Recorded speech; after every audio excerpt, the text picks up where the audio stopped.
El Señor esté con vosotros. Y con tu espíritu. Lectura del Santo Evangelio según San Juan. Gloria a ti, Señor.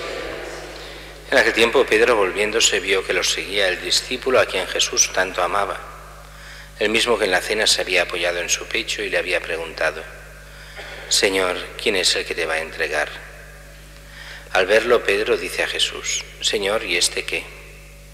Jesús le contesta: si quiero que se quede hasta que yo venga, ¿a ti qué? Tú sígueme. Entonces empezó a correr entre los hermanos el rumor de que ese discípulo no moriría. Pero no le dijo Jesús que no moriría, sino: si quiero que se quede hasta que yo venga, ¿a ti qué? Este es el discípulo que da testimonio de todo esto, y lo ha escrito. Nosotros sabemos que su testimonio es verdadero. Muchas otras cosas hizo Jesús. Si se escribiesen una por una, pienso que los libros no cabrían ni en todo el mundo. Palabra del Señor. Gloria a ti, Señor Jesús. Estamos ya, decíamos al principio, y la oración colecta si nos lo decía también, acabando estas fiestas de Pascua, aunque nos falta la esencial, la fiesta de Pentecostés, la fiesta propia del don del Espíritu Santo que hace que la Iglesia vaya adelante día a día. Y acabando este tiempo de Pascua, acabamos hoy 2 libros en la primera lectura y en el Evangelio. En la primera, el libro de los Hechos de los Apóstoles, aunque mañana veremos prácticamente el comienzo de este libro, pero hoy lo acabamos. Y también vemos el final hoy del libro del Evangelio de San Juan, ya que especialmente en Pascua la dedicamos este tiempo a estos 2 libros de una forma especial, el Evangelio de Juan y lo que es Hechos de los Apóstoles. Y Hechos de los Apóstoles lo hemos tenido que leer en muy pocos días, y eso ha hecho que nos saltemos muchas cosas. De ayer a hoy, ayer veíamos a Festo, veíamos al rey Agripa, cómo ha apelado al César Pablo, y hoy ya lo vemos directamente en Roma, pero en medio han pasado muchas cosas.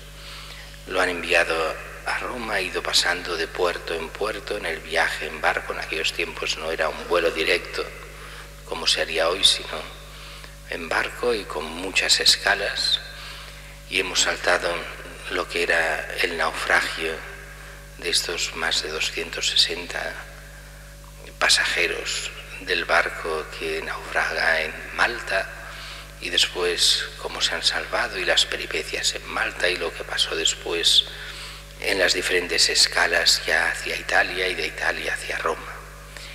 Pero ya lo tenemos en Roma, y en Roma vemos el final, que es curioso.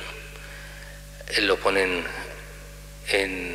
no en la cárcel, sino en prisión en casa, o sea, una especie de prisión doméstica, en el sentido de que le alquilan una casa a los cristianos, porque se supone que Pablo no debería llevar mucho dinero. Los cristianos le alquilan la casa, han de pagar al guardia que lo ha de custodiar. La mentalidad es que iba esposado a un guardia durante siempre, mientras estuviese en esta prisión en casa. Y esto durará 2 años. Si empezamos a contar todo el tiempo que ha estado en prisión, más este tiempo de espera de juicio, habrá estado muchos años. Habrán pasado más de 4 años entre que empieza una cosa, cárceles, y otra, podríamos decir que seguramente más hacia los 5 años que los 4. El caso es que Pablo, en pie, lo primero que hace es recibir a los judíos, decirles que no está allí en contra de ellos. Hemos de pensar que la fama de Pablo era grande.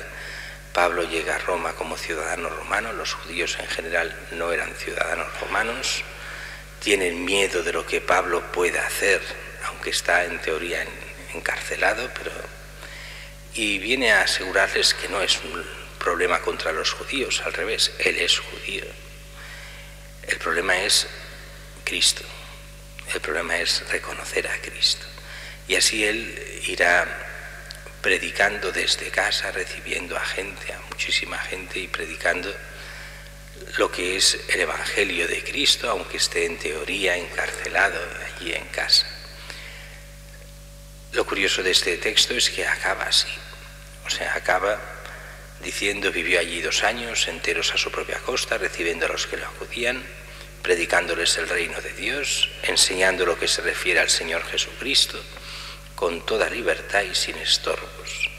Quiere decir aquí que no habían problemas ni con los judíos, ni con otros cristianos, ni con los romanos que le prohibiesen hacerlo. Y se acaba así Hechos de los Apóstoles. Sabemos por la historia y por lo que se ve de aquí que a los 2 años debió haber el juicio, pero un juicio sin ningún sentido, lo dejan libre directamente porque no hay acusación, no hay nada, no hay ninguna prueba de nada contra el imperio y lo dejarán libre y absuelto. Pero eso durará muy poco, porque estamos al punto de la gran persecución de Nerón. Y esa gran persecución, en esta persecución, muy poco tiempo después de la libertad de Pablo, matarán a Pablo y a Pedro, en la misma persecución que duró varios años.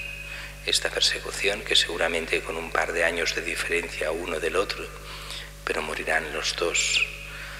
Pedro crucificado y Pablo cortándole la cabeza. Era el privilegio que tenían los romanos de no ser crucificados, solo podían ser los esclavos crucificados o los no romanos. Quien tenía ciudadanía romana, la ejecución era cortándoles la cabeza. Y así hay esa tradición en Roma de la cabeza que es cortada a Pablo, que rebota 3 veces, y allí hay el santuario de Le Tre Fontane, de las 3 fuentes, donde habría sido martirizado Pablo y de donde salieron 3 fuentes según una tradición que se conserva todavía hoy allí. El Evangelio también es el final del Evangelio de Juan, que es continuación de lo que vimos ayer. Ayer veíamos a Pedro con Jesús que le dice: pastorea mis ovejas, pastorea mis corderos, pastorea de nuevo mis ovejas. 3 veces lo hace pastor universal de la Iglesia. Pero a la vez le dice: te llevarán donde tú no quieres, te ceñirán y te llevarán donde no quieres. Y dice el Evangelio: así se cumplió aquello. Le estaba anunciando la forma en que moriría.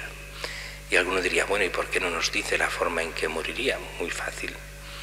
Él muere hacia el año 64, más o menos, 65, y el Evangelio se escribe seguramente unos 4 o 5 años después.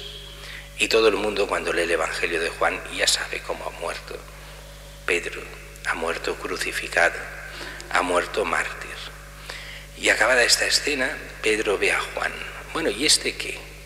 Como diciéndole a Jesús: bueno, muy bien, de acuerdo, yo moriré mártir. ¿Y él qué? Y entonces Jesús le viene a decir: pero ¿en qué líos te quieres meter? No lo dice con estas palabras. Si quiero yo que él se quede hasta que yo vuelva, ¿a ti qué? Tú sígueme. A ti, como Pedro, no te toca saber lo que le pasará a Juan. A ti lo que te toca es saber lo tuyo y saber cuál es tu misión. Y tu misión es la de seguirme, y seguirme como cabeza de la Iglesia. Tú deja tranquilo lo que le pasará a Juan o no.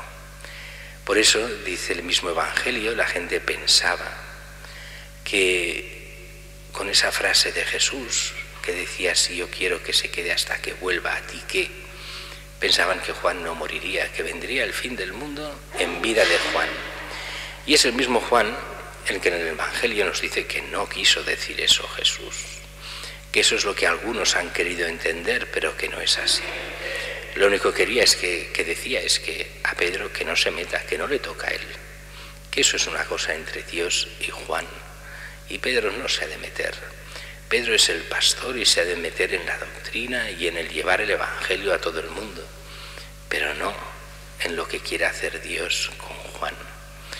Y así Juan será el único apóstol no mártir, el único que muere ya de viejo y bastante viejo, pero será el gran apóstol en lo que es Asia Menor especialmente. allí en Éfeso, allí en esas zonas de lo que hoy es Turquía, el gran apóstol que escribirá el gran Evangelio de Juan que acabamos de leer, el que escribirá el libro del Apocalipsis y las cartas, sus cartas que nos han llegado hasta hoy, donde muestra realmente aquellas primeras comunidades cristianas, aquella fe especial en tiempos de gran persecución, como fueron estas persecuciones de Nerón y estas persecuciones que hicieron tambalear a la Iglesia, pero que le dieron más fortaleza para seguir la vida de Cristo, seguir su esencia, pero también buscando una conversión donde el mismo Juan critica todo aquello que se haya de criticar de las comunidades cristianas, pero les da también fuerza y ánimos para seguir adelante como buen apóstol.